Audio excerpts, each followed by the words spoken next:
To begin, I would like to introduce Tim Harris, who's the founding director of Real Change News. Tim has led several successful organizing campaigns in Seattle, including the 2001 Initiative 71 ballot measure that increased shelter and other resources for homeless people. Tim is also the founder of Spare Change, a similar paper in the city of Boston. He's taught homelessness and poverty and about Streetpapers at the University of Washington as a visiting professor, and he will be our first speaker.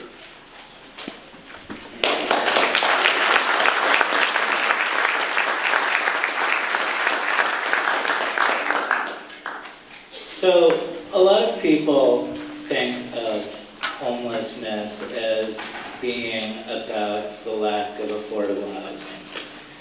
And I think in a lot of ways that's true. And a lot of people think about incarceration issues, prisons, as having something to do with crime rates. And that's probably less true, but there's some truth in that. I think that we have this way of approaching problems where it gets reduced to a single issue that does us absolutely no good, because we can never win as long as we think of this various, whether it's the environment or whether it's employment or whether it's homelessness, go down the list. As long as we're looking at these issues in isolation from each other, there's absolutely no way that we can make headway, and we have to ally with each other across issue and across class and across race to be able to make a difference. And I think this issue of a new jail in Seattle is the best example of that I can possibly think of. The arguments for the jail from the city are so incredibly reductive, it blows my mind. What they say is we have no choice. Nobody wants to build a jail. It's very sad. We've all got big crocodile tears. No one wants to do it. But we have no choice. The county's not going to renew the contract beyond 2012. There's always going to be domestic violence guys. There's always going to be drunk drivers. You're mandated to lock them up. We will never get the jail population down to zero. No King County beds. Got to build a jail. Simple as that. That's their talking points. And that's insane, because we have many, many more alternatives than that. But the thing that we've really got to understand about the jail issue and the homelessness issue, this is what they have in common, is this is about throwing people away. This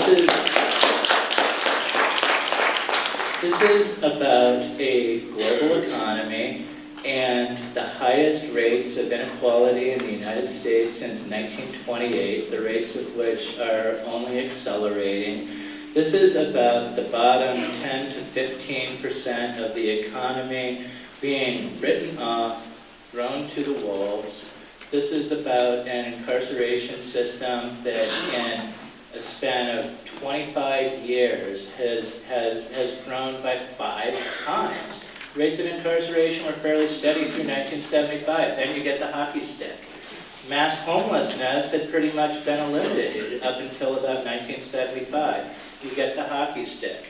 What those things have in common is the advent of the global economy, the elimination of the manufacturing jobs that employed a lot of less skilled, less educated people, the elimination of a place in the economy for a lot of people, and a need to be able to contain those people somewhere because they're being thrown away. And if you don't contain them, they're going to be politically volatile. So, this is really at bottom what we're looking at. And that problem of people being thrown away, that problem of people being surplus to the economy, has hit nobody harder than African Americans. It's obvious.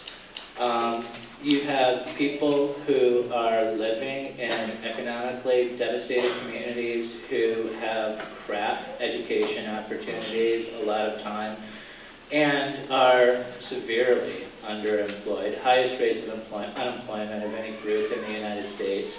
And their true rates of unemployment are masked by their numbers in the incarceration industry that have gone up since the war on drugs. There's some great research that's been done by a guy named Bruce Western, who is at the Kennedy School now. He's really on the cutting edge of structural analysis of incarceration and its role in the economy. And if you look at the regular rates of unemployment for African American males, it's hideous on the surface of it. But those rates of unemployment measure household unemployment. Those are the people who are looking for work actively that are in those statistics. The overall rates of unemployment for black men under 35 is 23.7% unemployment. If you look at people with no college, that goes up to 30%. If you look at people who are high school dropouts, that goes up to 41%. That's, amazing in and of itself. 41% unemployment among high school dropout African American men under 35. But here's the crazy part. If you add the people who are incarcerated to that, it gets even crazier. The overall rates of unemployment go up to 32.4%. The no college unemployment rate goes up to 42%, and for high school dropouts, it goes up to 65%. 65% unemployment rates. So where do those people go? They wind up in the prisons of black, male, African American, under 35, high school dropout, has a 2 in 3 chance of winding up behind bars by the time they're 35. That is not about crime. That is about structural unemployment and about throwing people away. It's about structural racism.